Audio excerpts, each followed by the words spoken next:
Uma certa vez eu fui convidado para falar numa igreja para alguns jovens, e eu fui convidado para falar acerca do futuro brilhante, do futuro vitorioso que Deus pode conceder sobre a juventude. E essa é uma temática muito boa, muito importante, mas eu falei algo para aqueles jovens que eu quero reforçar aqui nessa noite. É verdade que nós temos que ouvir e saber acerca das vitórias das nossas vidas, mas também é verdade que na vida a gente perde mais do que ganha, né?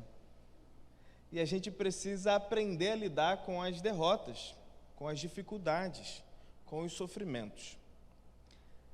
E eu nessa noite queria trazer uma reflexão acerca de Jesus e o sofrimento. Como é que Jesus lida com essa questão? Como é que ele se relacionou diante de pessoas que estavam sofrendo? E que lições valiosas Jesus pode trazer para as nossas vidas? Queria convidar os irmãos a abrirem as suas Bíblias em Mateus capítulo 5, verso 21 a 43, nós faremos a nossa leitura. Marcos capítulo 5, verso 21 a 43. Marcos 5, 21 a 43. Essa reflexão dessa noite, ela tem alguns aspectos inspirativos de um livro de Timothy Keller, chamado Caminhando com Deus em Meio à Dor e o Sofrimento. Livro muito interessante, bem como também o autor, Timothy Keller, é um dos caras, é um dos pastores que na minha vida, atualmente é uma referência sobre vários temas, vários assuntos que ele trata. E nessa tarde eu estava conversando inclusive com o pastor Ailton, e ele estava citando, acho que alguma frase do Timothy Keller enquanto a gente conversava, e eu falei para ele: pastor, o Timothy Keller para mim é um pastor, é um homem nessa atualidade que melhor, na minha opinião, consegue ler o tempo, consegue observar o tempo que a gente vive e consegue destrinchar isso de uma maneira cristã, para que a gente possa compreender esse tempo que nós estamos vivendo. Então, tem algumas inspirações e reflexões acerca dessa temática que ele trouxe, que eu tomo aqui como alguma inspiração baseado nesse texto que nós iremos ler. Marcos capítulo 5, vamos ler versículo 21 em diante. Assim diz a palavra do Senhor. Tendo Jesus voltado de barco para o outro lado, reuniu-se em volta dele uma grande multidão, e ele estava junto do mar. Então chegou um dos chefes da sinagoga, chamado Jairo, e vendo-o, prostrou-se aos pés de Jesus e lhe pediu com insistência: minha filhinha está morrendo, venha impor as mãos sobre ela, para que ela seja salva e viva. Jesus foi com ele. Uma grande multidão seguia Jesus, e apertando-o de todos os lados. Estava ali certa mulher que havia 12 anos vinha sofrendo de uma hemorragia. Ela havia padecido muito nas mãos de vários médicos e gastado tudo o que tinha, sem contudo melhorar de saúde. Pelo contrário, piorava cada vez mais. Tendo ouvido a fama de Jesus, a mulher chegou por trás dele, no meio da multidão, e tocou na capa dele, porque dizia: se eu apenas tocar na roupa dele, ficarei curada. E logo a hemorragia estancou, e ela sentiu no corpo que estava curada daquele mal. Jesus, reconhecendo imediatamente que dele havia saído poder, virando-se no meio da multidão, perguntou: quem tocou na minha roupa? Os discípulos responderam: o Senhor está vendo que a multidão o aperta e ainda pergunta: quem me tocou? Ele, porém, olhava ao redor para ver quem tinha feito aquilo. Então a mulher, amedrontada e trêmula, ciente do que lhe havia acontecido, veio, prostrou-se diante de Jesus e declarou toda a verdade. Então Jesus lhe disse: filha, você foi salva porque teve fé. Vá em paz e fique livre desse mal. Enquanto Jesus ainda falava, chegaram alguns da casa do chefe da sinagoga dizendo: a sua filha já morreu, Por que você ainda incomoda o mestre? Mas Jesus, sem levar em conta tais palavras, disse ao chefe da sinagoga: não tenha medo, apenas creia. Jesus não permitiu que ninguém o acompanhasse, a não ser Pedro e os irmãos Tiago e João. Chegando à casa do chefe da sinagoga, Jesus viu o alvoroço, os que choravam e os que pranteavam muito. Ao entrar, disse: por que vocês estão alvoroçados e chorando? A criança não está morta, mas dorme. E riam-se dele. Mas Jesus mandou que todos saíssem. Levou consigo o pai e a mãe da criança e os que vieram com ele, e entrou onde ela estava. Tomando a criança pela mão, disse: Talita cumi, que quer dizer: menina, eu digo a você, levante-se. Imediatamente a menina, que tinha 12 anos, se levantou e começou a andar. Então todos ficaram muito admirados. Mas Jesus ordenou-lhes expressamente que ninguém o soubesse, e mandou que dessem de comer à menina. Vamos orar? Pai, nós queremos te agradecer, Senhor, pela tua palavra, porque é sempre viva e eficaz e fala aos nossos corações, ó Deus. Ó Pai, nessa noite, a minha oração ao Senhor é que o Senhor possa falar através de mim no coração dos nossos irmãos. Usa-me, ó Deus, como instrumento do Senhor, boca tua, ó Pai, que eu seja diminuído para que o Senhor cresça. Para tanto, que o nosso coração, mente estejam abertos para nós recebermos aquilo que o Senhor separou para nós nessa noite. Que não haja nenhum ruído na comunicação, Senhor, mas que a gente possa estar atentos àquilo que o Senhor tem para nós. Fala-nos, ó Pai. Nós rogamos ao Teu Santo Espírito e fazemos isso em nome de Jesus. Amém, Senhor. Amém. Essa história fala sobre sofrimento, como eu havia falado inicialmente. Ela fala que o sofrimento é inevitável. Nos cultos da manhã, quando nós fizemos aqui um momento de oração, e teve uma hora que no momento de oração muitos irmãos choravam, e eu dizia isso, né? Nós somos igualados no peso de uma lágrima, ricos e pobres, brancos e negros, qualquer posição social, todos nós somos atravessados pelo sofrimento. Fato é que isso nos alcança e todos nós passamos pelo sofrimento, e esse texto aqui fala sobre sofrimento de tal maneira que a gente vê 3 personagens que estão sofrendo aqui. A gente vê a mulher do fluxo de sangue sofrendo durante 12 anos, sangrando, gastando tudo que tinha para que pudesse ser curada, e ainda assim não conseguiu alcançar a cura, e o texto bíblico diz que ela piorava, ia de mal a pior a cada vez que o tempo passava. A gente vê também aqui o pai, um homem chamado Jairo, que via a sua filha padecendo, sofrendo, até que ele recebe então a notícia de que a sua filha morreu. O fato de a gente ter alguém que a gente ama do nosso lado, e essa pessoa está sofrendo, isso traz para nós também o sofrimento. Isso causa em nós também sofrimento, porque ver alguém que a gente ama sofrendo, a gente sofre juntos, né? E a gente tem aqui também a menina que sofria, que estava passando por um momento de enfermidade e que acaba vindo a óbito, como conta aqui o relato bíblico. Então, como eu disse, o sofrimento de fato, ele é inevitável. Mas o sofrimento, ele tem um poder de atuar sobre nós. Ele pode deixar o nosso coração mais amolecido ou mais endurecido. Ele pode deixar o nosso coração mais forte ou o nosso coração mais enfraquecido.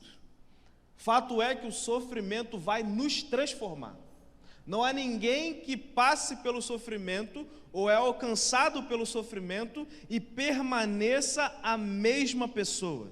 De uma maneira ou de outra, o sofrimento vai nos transformar. O que vai causar grande diferença quando a gente lida com o sofrimento é como nós responderemos a esse sofrimento que nos alcançou. Fato é que quando o sofrimento ele nos alcança, e ele nos alcança de inúmeras maneiras, a gente pode sofrer porque perdemos alguém que nós amamos, a perda de um emprego, a perda de uma casa, seja o que for. O sofrimento, ele pode nos alcançar de uma maneira que a gente pode ficar até perplexo e achar e pensar que não há saída diante disso que está acontecendo com a gente. Eu lembro que quando eu treinava futebol, pode não parecer não, mas eu treinava. Eu jogava no Flamengo, né? E aí os irmãos percebem que alguma coisa venceu isso, né? A balança venceu. Mas eu treinava, e meu pai era um grande incentivador para que eu pudesse me tornar jogador de futebol. E é muito difícil esse meio, né? Mas eu lembro que eu tive algumas complicações nesse processo que meu pai me acompanhou, mas também eu tive algumas lições valiosas que hoje eu trago para a minha vida e digo assim: poxa, pai, obrigado, porque nesse momento aqui o Senhor me ensinou algo valioso que hoje eu tenho a clareza de compreender. Uma vez meu pai me chamou, sentou comigo e começou a me mostrar alguns lances, e alguns deles, inclusive do Pelé, né, que faleceu nessa semana, né? E, inclusive do Pelé. Mas até mesmo ele fazia isso quando o jogo estava acontecendo, que eu estava de fora, né, e era um outro grupo que estava jogando, e ele me mostrava e dizia assim: veja, repare numa coisa aqui. Veja o que os jogadores fazem para que o outro time não possa ter a posse de bola, não possa ter a bola. Agarrões, puxões, carrinhos, tapas. Você vê isso o tempo inteiro no meio do futebol, para que um possa tomar a bola do outro. E eu sentado ali via aquilo e observava, e eu ainda novo, achava que de alguma forma aquilo não iria acontecer comigo. E o meu pai disse assim: está vendo esse cara aqui? Esse cara é o Pelé, o rei do futebol. E perceba, eles não respeitavam nem o Pelé. Você acha que vão respeitar você? Você vai apanhar. E eu era abusado. Eu gostava do negócio de dar caneta e olhava, falando: pega aí que eu quero ver. Eu gostava desse negócio. Mas Jesus mudou o nosso viver, né? Félix que o diga, né, Félix? Eu estou com a marca do acampamento do Félix até hoje. Mas ele dizia assim: você acha que se não respeitavam o Pelé, vão te respeitar? Eles vão te bater, vão te dar carrinho, vão te puxar. Todo mundo que joga bola sofre falta, sofre empurrão. E ele dizia para mim: sabe qual é o grande diferencial, meu filho? É se você sabe cair, porque apanhar você vai. O grande diferencial é se você sabe cair, porque ao aprender a cair, você vai se levantar quantas vezes forem necessárias. O sofrimento também é assim. Ele nos alcança. Ele chega e bate na porta da nossa casa. E ele invade a nossa casa. O grande diferencial é se nós sabemos como nós devemos responder ao sofrimento, que é verdade, que perto nos rodeia. Existem duas maneiras no mundo para lidar com o sofrimento, uma mais antiga, outra mais moderna. A maneira mais antiga nós vemos lá com os filósofos greco-romanos, os estoicos, que diziam o seguinte: nós não podemos demonstrar emoções, temos que ficar firmes, temos que nos mostrar fortes, porque quando o sofrimento nos alcançar, se ficarmos rígidos, firmes, nós não seremos alcançados pela emoção da tristeza do sofrimento. Então fique firme, e você vai passar por isso aí. E a gente sabe que isso é uma mentira, né? Por mais rígido que a gente possa tentar ficar, não está acontecendo nada. Isso acontece muito quando alguém... Os irmãos acho que já passaram por isso também. Quando alguém perde um familiar, a pessoa às vezes não cai a ficha, né?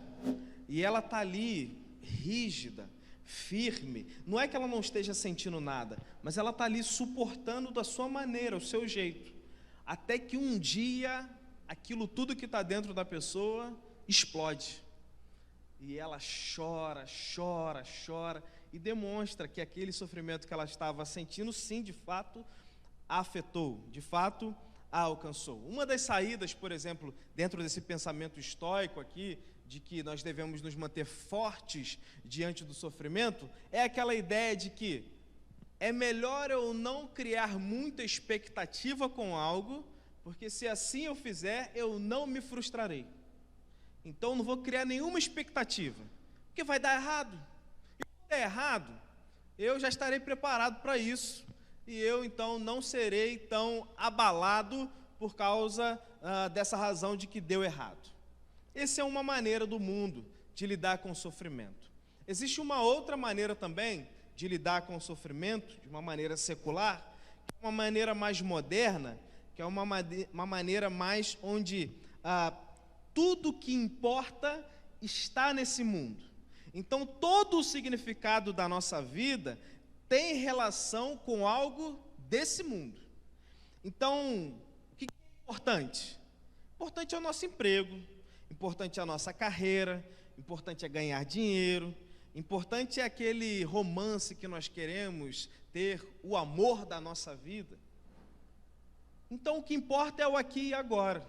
Então, quando tem essa perspectiva, qual é o problema quando o sofrimento bate a porta? É que como você acha que o que vale, o que importa é o aqui e o agora, quando o sofrimento vem e rouba de ti o seu dinheiro, o nosso amor, pessoas que nós amamos, nós então sofremos momentos de traumas enormes. Entendemos o sofrimento dentro dessa perspectiva aqui moderna, de que o sofrimento ele sempre é e só pode ser traumático. Então não há outra maneira de lidar com o sofrimento que não sendo algo traumático para a nossa vida. Então nós temos duas percepções. E quais são as diferenças dela? Dentro de uma compreensão secular. Uma é a mais antiga, baseada lá nos estoicos, que diziam: fique firme, não demonstre emoção, não se envolva, porque se você não gerar muita expectativa, você não vai se frustrar. E nós temos uma outra posição, uma outra postura que diz: o que importa é o aqui e agora, e que não há razão de o sofrimento existir. E quando ele nos alcança, nós estamos então desestabilizados. Não tem saída, o que resta é trauma, o que resta é sofrimento. Pois bem, essa não é a maneira cristã de lidar com o sofrimento. A maneira cristã de lidar com o sofrimento não é nem nos fazendo com que o nosso coração fique enrijecido, também não é achando que quando o sofrimento nos alcança, não há mais saída. Há uma maneira cristã de lidar com o sofrimento que é diferente. É uma maneira que nós podemos aprender com esses relatos que nós acabamos de ler na relação de Jesus diante de 3 pessoas que estão sofrendo. Saber, a mulher do fluxo de sangue, Jairo e a sua filhinha, que não tem aqui o nome, mas a filhinha de Jairo, nós podemos observar isso. Vamos observar aqui. Olhem como Jesus se relaciona com aquela mulher. Jesus se relaciona com aquela mulher de uma maneira que se importa, que se envolve, que é dócil, que é empática, como o Lucas Alexandre orou aqui no momento de oração. Ele se importa com aquele ser humano. Aquela mulher que estava no meio da multidão, que talvez estivesse passando despercebida aos olhos das pessoas que estavam à sua volta, Jesus consegue observar e ver aquela mulher no meio daquela multidão. Ela, mulher, naquele período, naquele tempo patriarcal, sem status na sociedade, considerada imunda, impura, porque sangrava, foi vista com um olhar diferente de Jesus diante da sua realidade. Observem que Jesus deixa de lado um homem rico, um homem respeitado, um homem que tinha uma posição, ele era um dos chefes da sinagoga. E Jesus está caminhando com aquele homem até que alguém lhe tocou. Ele para, deixa aquele homem de lado, e aquele homem passava por uma situação de emergência, de urgência, que precisava da atenção de Jesus. Ele para, deixa o homem de lado, olha para a mulher, ou melhor, procura saber quem é a mulher. Jesus já sabia, claro, mas procura ali saber quem lhe havia lhe tocado, até que a mulher se revela para ele: foi eu que lhe toquei, e ele volta toda a sua atenção para aquela mulher. Jesus deixa de lado aquilo que aos nossos olhos parecia ser aquilo que seria mais urgente e mais importante. Tem uma menina que está a ponto de morrer, mas Jesus olha para aquela mulher e para a sua necessidade. O texto bíblico diz que ela caiu aos pés de Jesus, tremendo de medo, e começou a lhe contar toda a verdade. Se fôssemos observar aqui a maneira estoica de lidar com o sofrimento, se Jesus seguisse essa linha, Jesus responderia para ela: mulher, deixe de bobeira, levante-se, pare de chorar, porque afinal tem que parar de sofrer. Não foi essa a postura de Jesus. Jesus é tão empático na relação com aquela mulher, e ele se envolve com as emoções das pessoas, e se envolveu com as emoções daquela mulher, que ele permite que aquela mulher pudesse abrir o seu coração. E Jesus, no meio da multidão, irmãos, vocês já pararam para pensar nisso? Uma multidão que cercava Jesus, que o apertava, diz o texto bíblico. Os discípulos dizem isso: a multidão te comprime, Jesus, te aperta. Quem aqui já foi no Maracanã? Quem aqui já foi no Maracanã lotado? O maior público que eu peguei foram 90 mil pessoas, Flamengo e São Paulo, gol do Ibson, de cobertura no Rogério Ceni. 90 mil pessoas. Eu lembro que para sair do Maracanã eu era levado. Ou então metrô. Quem anda de metrô aqui lotado? Que você não precisa nem mais segurar. Que você aqui, ó, BRT também? Não precisa, é pior ainda? Não precisa nem segurar, né? Uma vez o meu amigo disse que ele parou, ele não sabia ainda do esquema do metrô e tudo mais, ele estava tentando entender que tem um que vai até um ponto X, a outra linha vai até o ponto... Então, ele parou e esperou o trem, o metrô, né? E aí chegou o metrô que não era o metrô dele. Ele não queria, mas ele foi. Ele não queria ir naquele metrô, mas ele não... E foi levado pela multidão para dentro do metrô. Então, meus irmãos, quando nós estamos diante de uma multidão, Jesus devia estar ali sendo comprimido. E talvez com certeza a nossa postura deve ter sido assim, quando estamos diante dessa situação: eu quero sair daqui. Não aguento mais um calor, um povo empurrando aqui. E eu fico imaginando Jesus parando. Para tudo. Para tudo. Alguém me tocou. Alguém me tocou porque saiu poder de mim. Então para de comprimir aqui, para aí, para de apertar. Discípulos, alguém me tocou, vamos procurar. Alguém me tocou de uma forma diferente. E ele responde: como é que tocou o Senhor? Está todo mundo tocando no Senhor. Não, alguém me tocou de uma maneira diferente. E Jesus se envolve com aquela mulher. Jesus rejeita essa maneira antiga de lidar com o sofrimento. Não é para enrijecer-se. Não é para fingir que você é forte e que o sofrimento não pode lhe alcançar.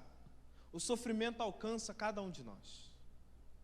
O grande diferencial é como nós lidamos com esse sofrimento. Depois, o texto diz que, também fala que ele comunica também de maneira direta a essas pessoas modernas, que foram secularizadas, que acham que não há razão de sofrimento, então não há motivo do sofrimento existir, e que acabam ficando com raiva do sofrimento, e não conseguem crer num Deus que permite o sofrimento. Não é incomum que pessoas possam dizer isso. Eu não consigo crer num Deus que permite o sofrimento. Não é novidade daquele trilema de Epicuro que já dizia, né? Se Deus é bom, por que o mal existe? Ou Deus não é bom, ou Deus não é todo-poderoso. Não preciso aqui me aprofundar numa resposta nisso, porque você pode encontrar vastas respostas sobre esse trilema de Epicuro na internet de maneira muito fácil. Mas existem pessoas que não conseguem conceber a possibilidade da existência de um Deus que permite o sofrimento. Por quê? A compreensão moderna, secularizada, é que não há razão de haver sofrimento, e que se ele há, não há saída para que nós possamos enfrentá-los e superá-los nas nossas vidas. A garotinha estava muito mal, como eu já havia falado. Jairo está do lado, a multidão comprime, lembra disso? Jairo foi posto de lado, porque Jesus agora volta as suas atenções para aquela mulher. Ele está de lado, um homem que tinha uma posição, um homem respeitado, um homem rico, um homem dentro daquela sociedade. E eu fico tentando imaginar o que passava na cabeça de Jairo naquele momento. Porque somente quem passou por uma experiência de urgência hospitalar ou de urgência e emergência médica sabe o valor dos segundos e dos minutos. Quem aqui já teve que levar algum parente seu para o hospital, precisando que urgentemente aquele parente pudesse ser atendido, porque senão, inclusive, poderia vir a óbito, sabe a urgência no seu sofrimento dos segundos e minutos para que aquela situação pudesse ser revista pelos especialistas. Eu fico imaginando Jairo do lado de Jesus, olhando aquela situação, e Jairo devia estar assim, bem, se eu estivesse no lugar de Jairo, né? Eu acho que eu achei a pessoa errada. Esse homem está brincando comigo. A minha filha está prestes a morrer, e ele está se perguntando quem tocou nele nessa multidão. Ele vai prestar atenção nisso agora, e não na minha urgência e na minha emergência? Como esse homem vai se voltar para uma mulher que está há 12 anos sofrendo, dizendo que é mais importante olhar para essa situação do que para minha filha que está a ponto de morrer? Porque afinal, se sofreu até agora, pode esperar mais um pouquinho. A minha emergência, ela é superior a essa daí. Nós temos um pouco dessa característica também, que acabei de falar agora. Nós, quando estamos diante do sofrimento, sempre achamos que as nossas questões precisam ser resolvidas para ontem. E Jesus, quando está diante de um sofrimento de um homem que verdadeiramente precisava de uma urgência para que aquele caso fosse resolvido da sua filha, a postura de Jesus é: eu preciso me atentar para essa mulher, nessa situação, nesse caso. Porque isso aqui, nesse momento, nesse caso, vai mudar a vida dessa mulher. Porque ela não tão simplesmente será curada fisicamente, mas ela será curada espiritualmente. Essa mulher será convertida. Aos nossos olhos, a nossa racionalidade pode indicar que o mais importante a ser feito naquele momento seria Jesus ir até aquela menina. Mas Jesus vê para além daquilo que a gente pode ver. Jesus consegue ver para além daquilo que eu e você consegue ver diante das situações. Ele consegue contemplar aquilo que a gente não consegue contemplar. Sobre a nossa vida, a gente consegue ver um palmo à nossa frente. Sobre as situações que nos cercam, a gente consegue ver um palmo à nossa frente. A gente não consegue nem vislumbrar como será o nosso amanhã. E amanhã que eu digo é amanhã mesmo. Daqui a algumas horas. A gente não consegue vislumbrar como será daqui a 10 minutos. Daqui a 10 segundos. Mas Jesus consegue ver coisas que nós, com a nossa razão, não conseguimos perceber. Jesus, diante do sofrimento, ele sabe o tempo, a hora e o modo de agir diante das nossas necessidades. Para aquela mulher, era um momento de Jesus agir naquele momento. Porque naquele momento, aquela mulher foi curada fisicamente e espiritualmente. Naquele momento, Jesus a converteu dos seus maus caminhos. Jesus conseguiu ver isso. O pai da garotinha não conseguiu ver isso. As pessoas que estavam à sua volta não conseguiram ver isso. E nós só conseguimos ver porque a gente está lendo a Bíblia. Só porque a gente está lendo essa história. Porque se essa história se apresentasse, esses fatos se apresentassem diante de nós, nós não conseguiríamos perceber o que Jesus percebeu naquele momento. O que eu quero dizer com isso? É que quando nós passamos pelo sofrimento, quando nós somos alcançados pelo sofrimento, nós não vamos compreender todas as coisas. Mas existe um Deus que sabe e conhece todas as coisas. Sabe o momento certo de agir. Sabe o momento certo de intervir nas nossas histórias. Nem sempre nós encontraremos as razões e os porquês dos nossos sofrimentos.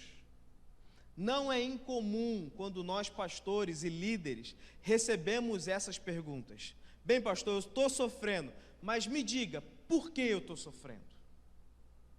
E às vezes a gente se coloca num posicionamento de tentar elucidar ou adivinhar ou tentar mostrar o motivo pelo qual essa pessoa está sofrendo. Mas deixa eu dizer uma coisa para você, nem sempre nós entenderemos os porquês.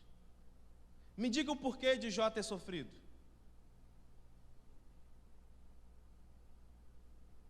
Me diga uma razão por que Jó sofreu. E se nós fizéssemos aqui uma conferência, todos nós iríamos falar as mesmas motivações que os amigos de Jó falaram. E todos eles foram reprovados, porque Deus disse: não é por esses motivos. E qual é, afinal?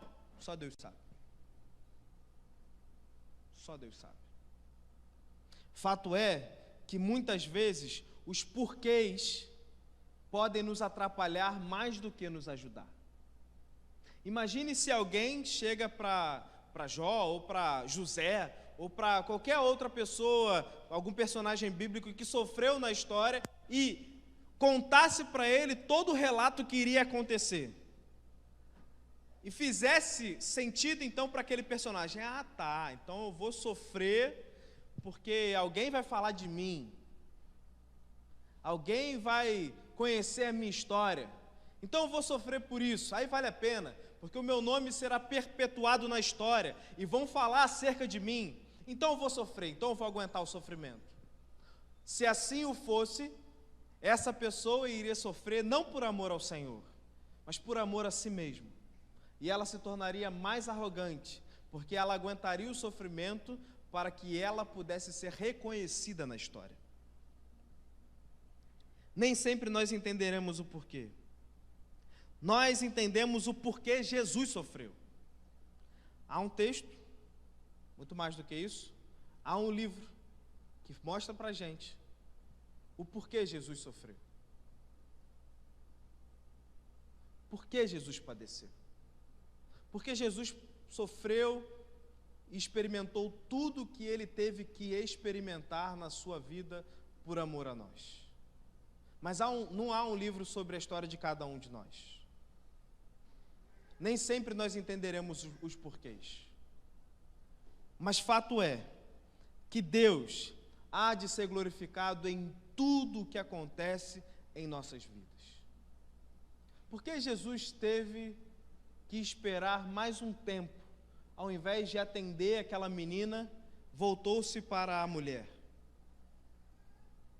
Nesse caso, nessa situação, a gente lendo a história bíblica, a gente sabe que Jesus foi mais glorificado ainda na morte daquela menina, porque ele ressuscitou aquela menina. Mas também é verdade que nem sempre Jesus ressuscitou todo mundo. Quantas vezes os discípulos passaram por cegos, mancos, coxos e não curaram alguns deles? Quantas vezes Jesus passou diante de situações tão sofríveis e não curou as pessoas que passavam por situações como essa? Mas fato é que Cristo é glorificado sobre tudo o que acontece nas nossas vidas, ainda que a gente não entenda os porquês. Deus tem um plano. Se nós estivéssemos contemplando Jesus na cruz do Calvário e olhando Jesus sendo erguido naquele madeiro, e alguém nos perguntasse qual é a glória de Deus no plano redentivo ou no plano de matar o seu filho, talvez a nossa resposta seria: eu não faço ideia. Eu não sei por que teve que ser assim. Não me parece que isso seja um sucesso de um plano executado. Mas a história se revela que sim, foi um sucesso aquilo que Deus fez. Não sucesso da nossa perspectiva, sucesso no intuito de que Deus foi glorificado, onde o amor e a justiça de Deus foi derramado sobre as nossas vidas através do processo redentivo de Cristo Jesus na cruz do Calvário. Às vezes a gente não entende os porquês, nem os modos como as coisas acontecem nas nossas vidas, mas Deus tem um plano. Terceira e última relação que há é de Jesus com a garotinha. Jesus vai até a casa daquela menina. Nós podemos ver em Lucas capítulo 8, versículo 55, que de fato aquela menina está morta. Lucas é um livro sinótico, precisa ser lido juntamente com Marcos e Mateus. Então Lucas vai dizer no versículo 55 que quando Jesus disse para ela: menina, levante, o espírito voltou àquela menina. Então ela de fato estava morta, ainda que nesse texto que nós lemos, Jesus diz, ela não está morta, ela apenas dorme. Mas Lucas completa dizendo que sim, aquela menina estava de fato morta. Um desses livros que eu citei aqui de Timothy Keller, ele traz uma compreensão dessa palavra talita cumi muito interessante. A interpretação literal de talita cumi é: pequena mulher, levante-se. Pequena mulher, levante-se. Mas há um uso afetivo da palavra talita, ou talitá, que significa querida. É como se Jesus estivesse dizendo para ela: querida, levante-se. Querida, você que está dormindo, está na hora de acordar. Vem para mim. Acorda, minha filha. Há um uso afetivo dessa palavra, porque Jesus é aquele que se envolve com as nossas histórias. Jesus está diante de um fato que todos nós iremos encarar: a morte. É a maior força que nós iremos enfrentar. E percebam a maneira como Jesus encara a morte.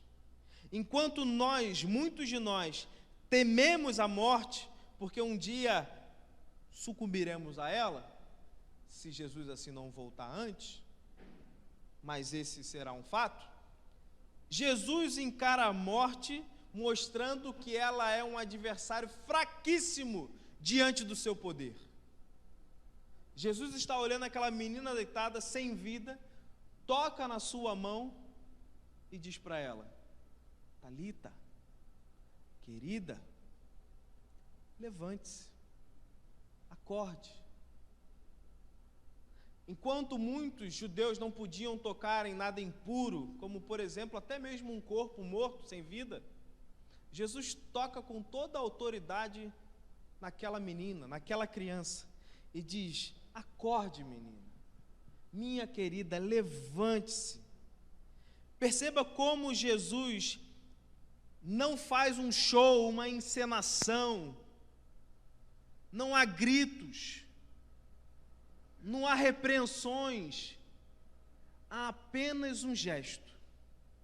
Querida, acorde. O que isso quer dizer? Diz Timothy Kelly, que é como se Jesus estivesse dizendo para a gente: se eu te tomar pelas mãos, mesmo a morte será apenas como mais uma noite de sono. Até a morte não pode encarar e enfrentar o poder de Jesus. Até o maior dos sofrimentos se rende, se prostra diante do Todo-Poderoso Jesus. Percebamos que diante disso nós podemos confiar nele. Jesus sabe o que está fazendo, meus irmãos. Jesus sabe o que está fazendo. Jesus sabe o que está fazendo na sua vida. E por isso nós podemos confiar nele. Sabe por que ele pode tocar e transformar uma mulher impura numa mulher pura? É porque ele se fez alguém impuro. É porque ele foi aquele que foi chotado da cidade como aquela mulher é achotada da cidade por causa do seu sangramento. Jesus faz isso porque ele se faz alguém como a gente. Sabe por quê? Ele pode pegar na mão daquela menininha e dizer: querida, acorde, levante-se. Porque ele adentrou e mergulhou nas mais densas trevas da morte, e a morte não pôde retê-lo. Ele pode fazer isso para que nós, todos aqueles que cremos em Cristo Jesus, possamos experimentar a morte, não como um fim, mas como uma porta, e apenas uma porta, de uma vida gloriosa com o nosso Senhor. Em Cristo Jesus, ainda que morram, viverá. Ainda que morramos, viveremos. A morte, o maior dos sofrimentos, não é o fim em Cristo Jesus. Muito embora, diz ainda Timothy Keller, ainda que não saibamos a razão pela qual sofremos em casos específicos, sabemos sim qual não é a razão pelo nosso sofrimento. Vou repetir. Ainda que em momentos a gente não venha compreender o motivo pelo qual a gente está sofrendo, a gente sabe qual é a razão pela qual nós não sofremos.